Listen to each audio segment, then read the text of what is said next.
Back to of the card. అమ్మవారి సన్నిధిలో అమీతుమీకి ready అవుతున్నారా?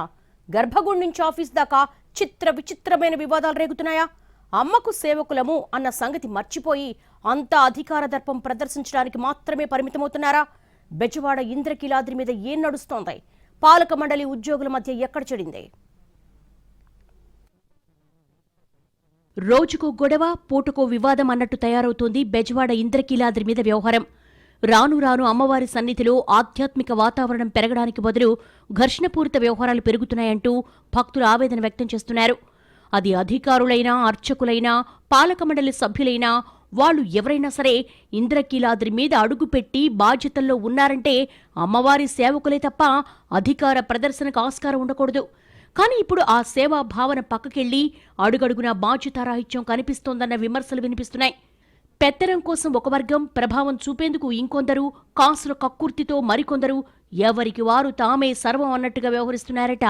దీంతో భక్తి క్షేత్రం ఆధ్యాత్మికం కంటే ఎక్కువగా వివాదాస్పద వార్తల్లో నిలుస్తోంది. అమ్మవారి ఆలయంలో ఇటీవల ఘనంగా కుంభాభిషేకం నిర్వహించారు. అంత పవిత్రమైన ఆ సందర్భాన్ని సైతం వివాదాలు వీడలేదు. ఇంకా చెప్పాలంటే ఉద్రిక్తతకు దారితీసింది. ధర్మకర్తల మండలి చైర్మన్ బొర్రా రాధాకృష్ణ కుమారుడు స్నేహితులతో కలిసి దర్శనానికొచ్చాడు. వేదాశీర్వచన మండపం నుంచి పరంజా మీదుగా శిఖరం వద్దకు వెళ్లేందుకు ప్రయత్నించారు.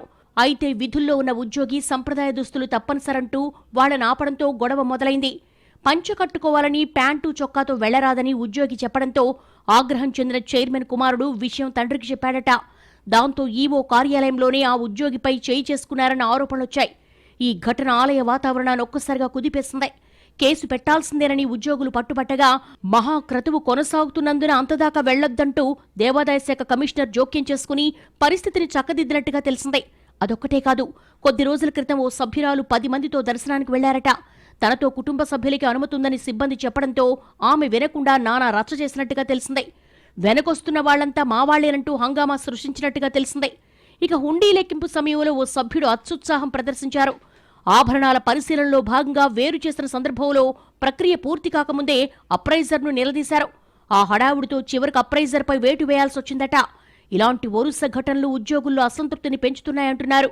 అలాగే ధర్మకర్తల మండలి సభ్యులు పలు విభాగాల్లో నేరుగా తనిఖీలు నిర్వహిస్తున్నారన్న విమర్శలున్నాయి.